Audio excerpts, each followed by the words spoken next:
Monsieur le Président. Je Bonjour, ne sais Karine. pas. Bonjour. Entrez presque chez vous. Magnifique. Ça fait quoi d'avoir des photos de soi ailleurs que chez soi?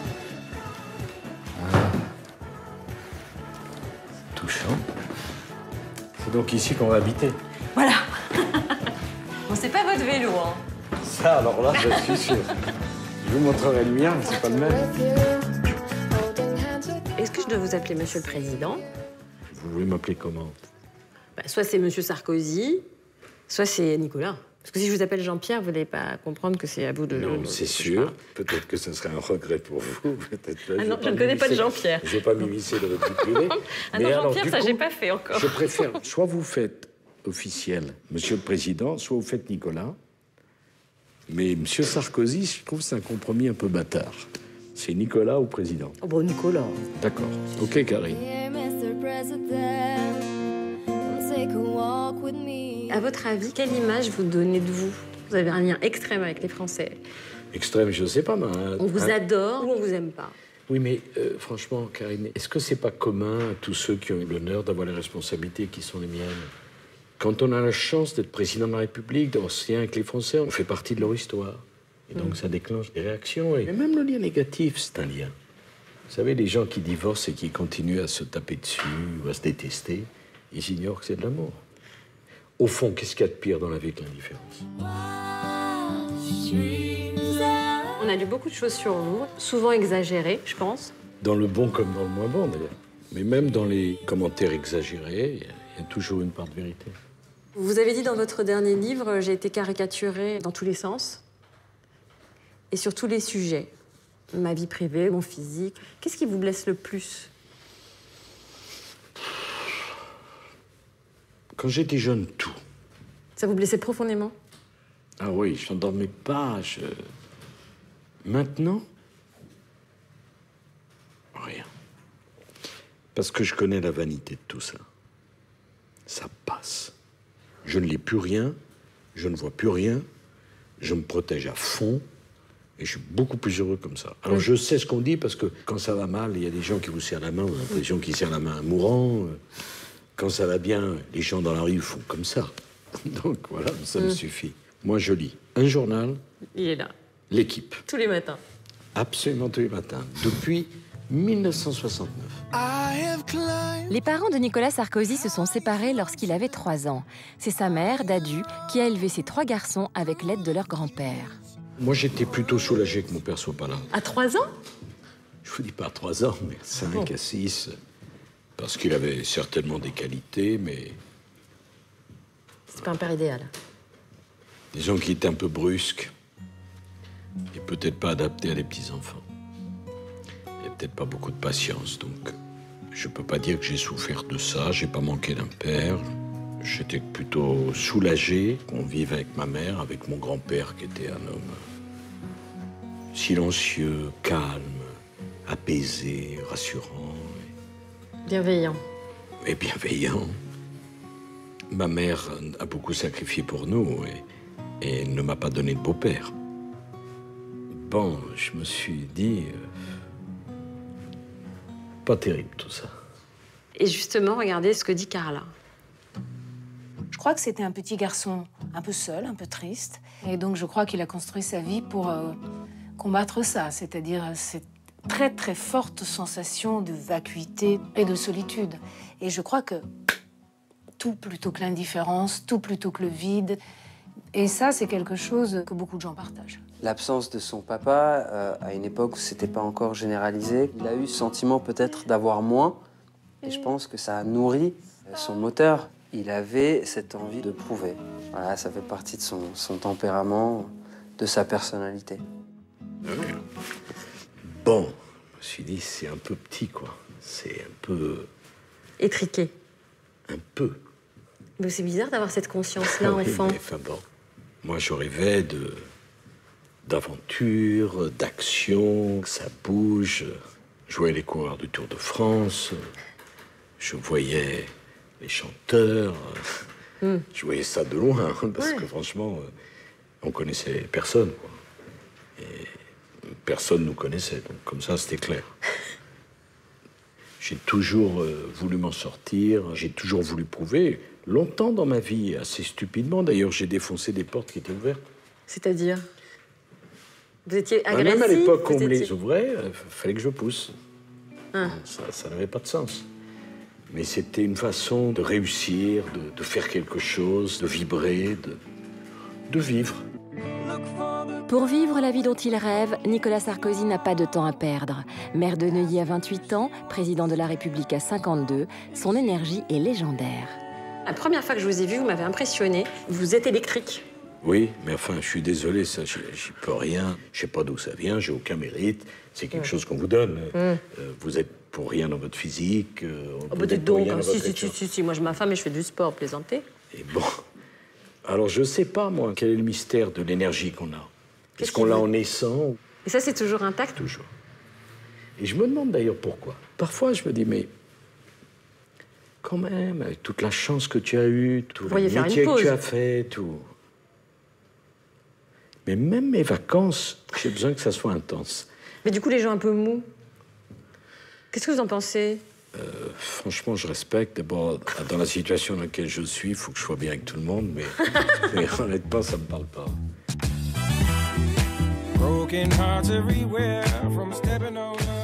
Vous avez un trait de caractère qui bluffe notamment Alain Juppé. C'est votre pouvoir de persuasion. Un de vos proches.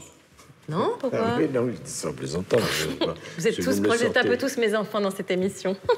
Écoutez, c'est très flatteur. On n'a pas pris toutes vos qualités, je suis désolé, mais c'est très flatteur. Alors d'abord, il paraît que vous répétez les choses 3 fois. Vous avez conscience de ça ou pas? Vous me prenez pour un vieux gâteux, alors. Non, mais insistant, genre. Non, il y a un rythme. Mais non, il y a un rythme dans le discours qu'on doit scander. Mais quand je parle avec vous, je pense pas que je scande. Non. Et c'est vous voulez pas me persuader d'un truc aussi? Pourquoi pas?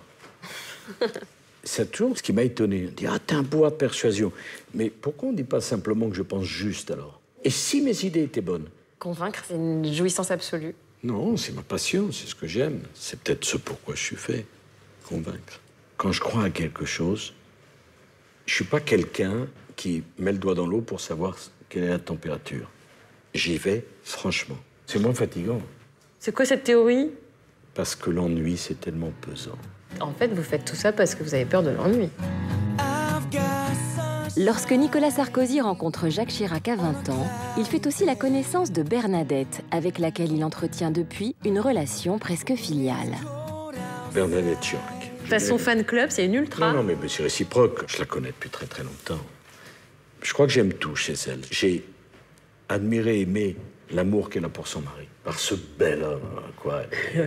Moi, elle a un côté, j'espère que on ne va pas dire ça, mais un côté midinette par rapport à Chirac. Et je l'aime aussi parce que j'ai eu le privilège de la voir au moment d'épreuve, que ce soit la mort de sa fille.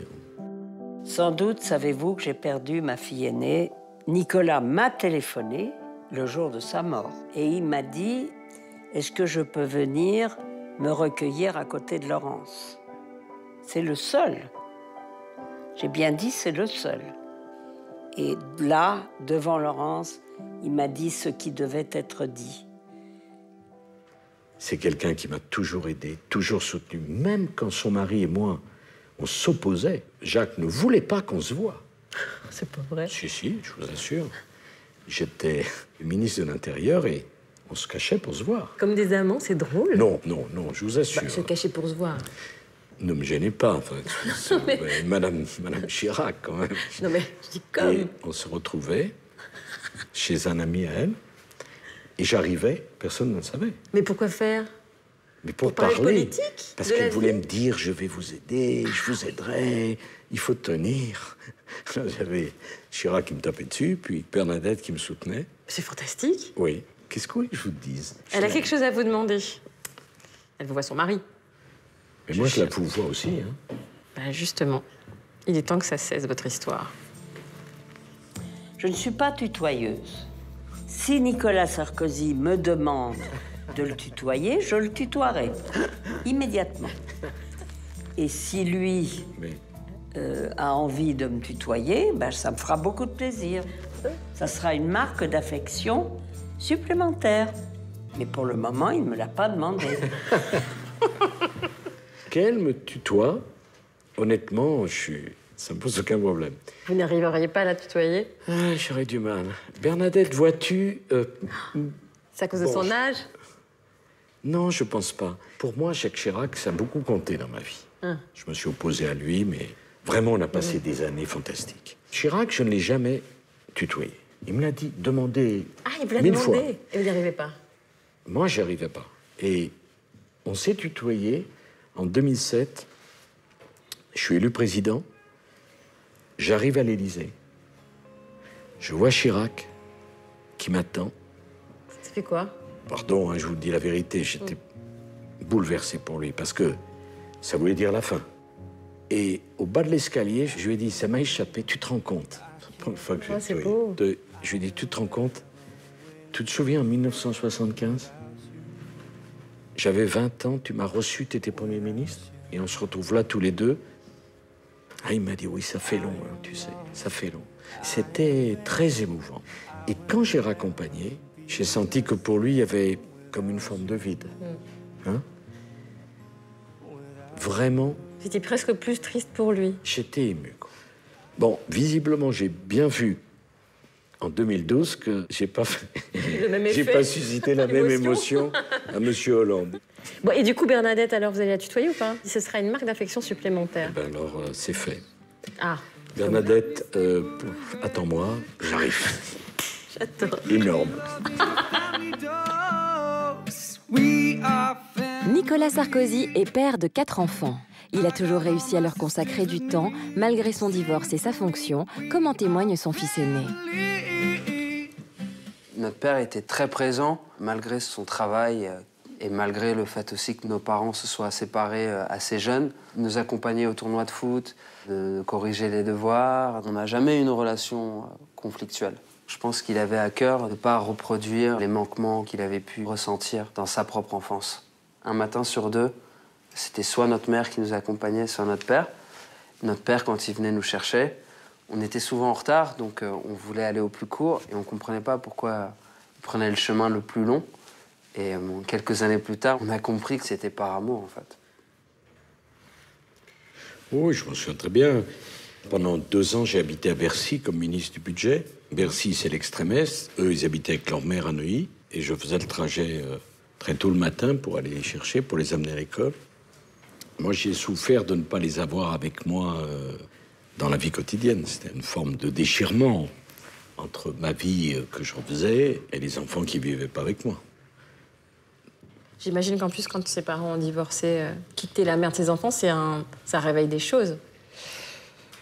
Oui, c'était... Puis moi, je déteste faire de la peine. Je ne sais pas comment il faut faire. J'ai de très bons rapports avec leur mère, hein, qui est une femme formidable, qui les a très bien élevés. Mais enfin, c'est pas vivre avec ses enfants. Et je crois que tous les parents qui ont divorcé le savent. C'est un sacrifice. Vous êtes un papa tendre? Oui, je suis pas très démonstratif, mais... Pop, pop, pop, pop, Dans- pop, dans pop, les- pop, dans pop, pop. les- Vous savez ce que c'est, ça? Oui, mais ça, c'est des mots que j'écris, ça. Ah ben, c'est pas de la tendresse, ça? Si, c'est de la tendresse, mais je veux dire, l'écriture permet de mettre de la tendresse et une distance. Oui, parce que mes petits amours, je vous aime, Mais tout bon, ça, c'est eux qui vous les ont donnés. Ouais.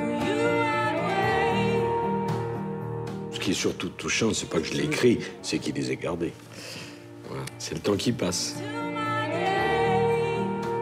Est-ce que vous avez conscience de toutes les choses qu'on peut dire sur vous peut avoir un impact sur vos proches? Oui, oui, bien sûr. oui. Est-ce que vous en parlez avec vos enfants quand ils étaient petits? J'en parle pas souvent. Pourquoi?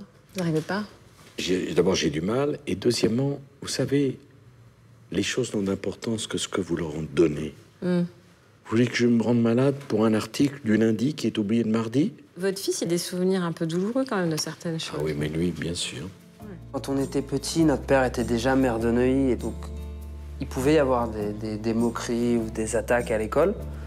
Évidemment, on peut critiquer l'action politique tant qu'on veut, mais je trouve ça nul de s'attaquer au physique des gens et de résumer les gens à ça. C'est quelque chose de minable, en fait. Enfin, quand tu es petit, les remarques sur son physique, moi, j'aurais pu me battre pour ça. Vous saviez qu'il s'était battu pour vous? Oh, le pauvre. Non, Et vous l'avez dit ou pas? non, non. Mais j'imagine bien quand on est le fils du maire ou du président de la République, ça génère des jalousies. C'est le prix à payer? Ben, vous savez, c'est quand même, si on veut pas d'ennui, on monte pas en haut de l'arbre le plus haut de la forêt. Si on monte en haut de l'arbre le plus haut de la forêt, il y a du vent. Oh, bah lui, il n'a pas demandé à monter à l'arbre. Ok, c'est vrai, bien sûr. C'est un problème. Pour mes enfants, pour mes proches, je sais qu'ils souffrent de ça, mais en même temps, c'est une école de la vie. On est le même père à 30, à 40 ou à 50 on est ans? bien mieux. On est bien mieux à 50 ans? Oh là, bien sûr. En quoi? On est plus attentif, on est plus doux, on a moins à prouver. Et être le père d'une petite fille quand on a eu 3 garçons, ça change des choses ou pas? Oui, j'ai mal aux genoux. Pourquoi? Parce que je me mets à genoux en permanence. Laisse-moi tranquille. Hein. Arrête de m'embrasser, tu me déconcentres. C'est un miracle, mais maintenant ma fille est plus jeune que mon petit-fils. Mais alors du coup, votre petit-fils vous appelle comment? Papy? Oui, c'est horrible. C'est terrible. Parce que moi, je suis pas papy dans ma tête. Hein.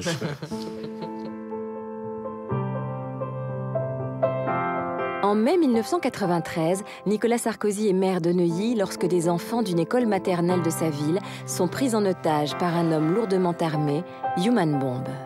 C'est là où on vous a découvert. Vous avez 38 ans. Quel souvenir vous en avez? Moi, j'ai un souvenir d'une grande peur. Hein. D'abord, chaque fois que je rentrais dans la classe, c'était une épreuve. Donc, Vous étiez allé dans la classe parce qu'il vous avait appelé vous ou parce que vous aviez eu envie d'y aller? non, non, non, on n'a pas envie d'entrer dans une pièce où il y a 24 bâtons de dynamite. Hein. C'est le patron du RAID de l'époque qui m'a dit « On va essayer quelque chose, la situation est bloquée. Vous êtes ministre du budget et maire de Neuilly. Vous allez rentrer dans la salle et puis on va voir si ça marche. » Et vous n'avez pas hésité? Bah, qu'est-ce que vous voulez que je dise? Je ne veux pas dire non, quand même. Moi, j'ai eu peur quand je suis rentré dans la classe. Parce qu'il y a un problème quasiment physique. J'avais déjà peur que mes jambes ne me portent pas. Hein. Je suis rentré, j'ai parlé 20 minutes avec lui, et j'ai pu sortir un enfant. Et donc, à partir de ce moment-là, c'est créé un contact et comme ça, on a pu en sortir 10. Et 2 jours après, ça s'est bloqué, il en restait 5. Et j'ai proposé d'échanger tous les enfants contre moi. Et il n'a pas voulu, puisqu'il a dit il y a 4 qui sortent et 1 qui reste, avec vous. Et donc, j'ai refusé. Et donc, à ce moment-là, avec Charles Pasqua, on a pris la décision d'intervenir. Il y avait 5 enfants qui restaient et c'était les enfants ou lui. Ça a été lui. Force reste à la loi. Le forcené est mort. Qu'est-ce que ça a changé pour vous? Il y a une forme de gravité que je n'avais pas, la fréquentation de la mort, même le corps d'HB quand il a été neutralisé. J'avais jamais vu le corps d'un homme avec 3 balles dans la tête. Et donc, ça a changé beaucoup de choses. Et d'ailleurs, dans les mois qui ont suivi, j'ai beaucoup grossi. J'avais comme une faim inextinguible. Ça m'a provoqué une réaction. C'est de l'angoisse, hein? Peut-être. Je fais que je mange. Et en septembre, ça avait pris des proportions impressionnantes. Ah ouais. Je me suis mis à faire du jogging. Et depuis septembre 1993, je cours pratiquement tous les jours. Ah, on connaît l'origine maintenant. C'est de là, voilà. On parle des femmes? J'ai un bilan énorme. Oui. Entre autres. C'est vrai. Son rapport aux femmes et son rapport aux hommes n'est pas du tout le même. Il ne s'attaque jamais aux femmes. Jamais. Et même quand il s'agit du combat politique, par exemple, il ne s'attaque pas aux femmes. Et je pense qu'une femme, par exemple, très délicate, très fragile, très séduisante, peut l'emberlificoter, tandis qu'un homme, non. Il a une espèce de scanner pour les hommes qu'il l'a moins pour les femmes. Une femme qui se présente fragile peut tout obtenir de lui. Ça doit peut-être lui rappeler aussi sa mère. Elle est vraiment intelligente, ma femme. Elle théorise un comportement. Non, je vois qu'elle m'observe en plus. Hein. Je pense que la femme civilise l'homme. Je pense que les hommes, sans les femmes, il y a un côté bande qui les rendent pas très intelligents. J'aime protéger les femmes. Au sens, vous voyez... Prendre soin. Prendre soin, enfin. Et les douleurs et les fragilités des femmes, ça me touche plus que les douleurs et les fragilités des hommes, c'est vrai. Je n'ai pas de grande solidarité de sexe. Nicolas Sarkozy divorce de Cécilia en octobre 2007. Un mois plus tard, il rencontre Carla Bruni, qu'il épouse en février 2008. Vous l'avez rencontré, c'était parti. Tout à fait. Comme ça. Comme ça. Un rayon de soleil. Carla. Soleil. Le soleil. Un rayon. C'est beau. J'ai compris. Et c'est moi, il me faut pas trop de temps pour comprendre. J'ai cru comprendre, oui. Donc, vous étiez un peu rapide, oui. Mais c'est tellement mieux d'être amoureux. C'est le hasard, c'est la rencontre, c'est la magie. Et Carla et moi, on a eu beaucoup de chance de ce point de vue-là. On s'est engagés tous les deux de manière équivalente, tout de suite, sans même discuter. On n'a pas joué du tout. Lui, il m'a demandé en mariage tout de suite. C'est un homme qui a besoin d'une femme. Je suis sûre que les quelques mois qu'il a passés seul ont dû être terribles. Lui, c'est un homme qui s'engage. Vous l'avez aimé vite? Mais parce que vous pensez que l'amour, c'est quelque chose qui est raisonné? Mais on peut se protéger un petit peu au début. On peut se dire, avant de repartir dans une histoire, quand même, je vais mollo. Ah bon, vous croyez que ça protège de quoi que ce soit? Non, mais vous auriez pu dire, pendant quelques mois, je teste pour voir si ça dure ou... Comme une voiture. Bah oui, on essaie la voiture. Moi, je pense que quand on aime une femme, on lui impose pas le statut de maîtresse. Je n'aime pas ça.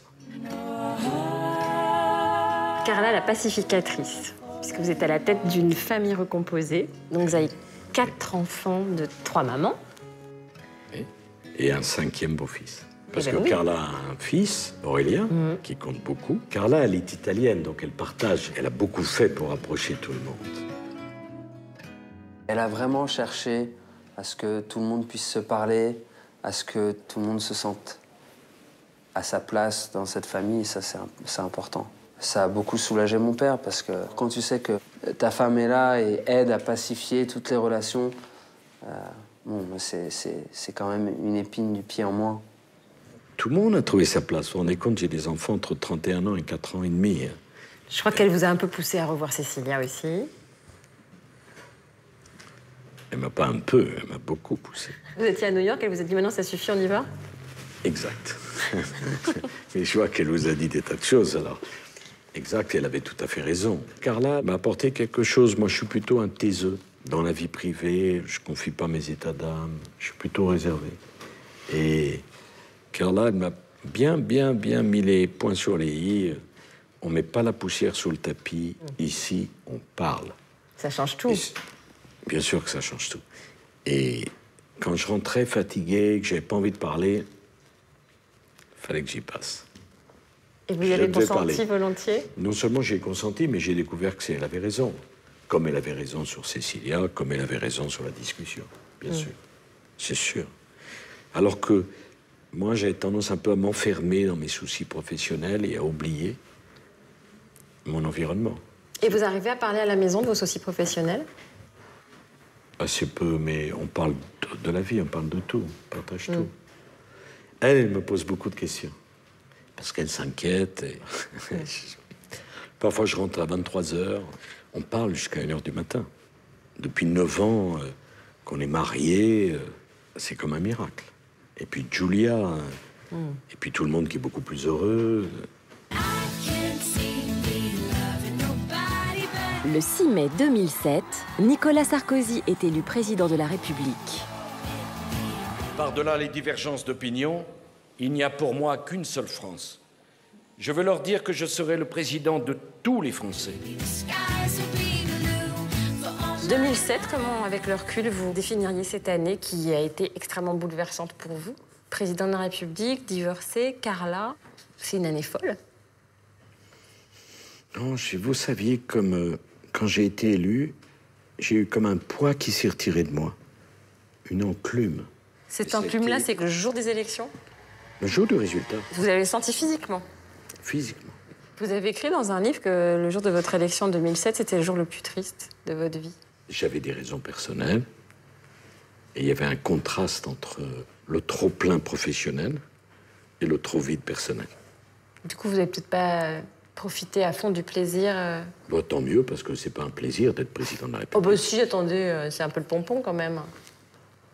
Vous avez une C'est drôle pour du d'idée. manège. Vous croyez que 35 ans de vie pour arriver à cela, des sacrifices, du travail, et qu'on fait comme si on avait la médaille aux Jeux Olympiques, allez, on va prendre le champagne, etc. Mais immédiatement, il faut nommer ses collaborateurs, prendre des décisions, vivre au milieu de garde du corps. Enfin, bon, Vous avez dormi cette nuit-là? assez peu. En 2012, Nicolas Sarkozy est battu au 2e tour de l'élection présidentielle. Comment est-ce qu'on sort d'un quinquennat? Vous étiez dans quel état en 2012? J'étais fatigué, mais pas du tout déprimé. Enfin, je sais pas. Mais fatigué, épuisé. D'abord, on est parti en vacances avec ma femme. C'était super. Ensuite, je me suis mis un challenge. J'ai dit, je vais bien parler l'anglais. Et je l'ai fait. J'ai pris des cours tous les jours et j'ai travaillé. Et maintenant, vous parlez bien anglais? Oui. Parce que c'est un peu là honte, hein, les présidents français. Moi, je trouve à l'étranger souvent. Maintenant, je vous ferai plus honte, Karine. On peut partir à l'étranger, il n'y a pas de problème. Les gens ont arrêté de vous appeler ou pas? Ah bon, oui, beaucoup. C'est genre... C'est du jour au lendemain, oui. Mais vraiment? Ah, c'est tout à fait vrai. Et d'ailleurs, si vous saviez comme j'ai beaucoup plus d'amis aujourd'hui.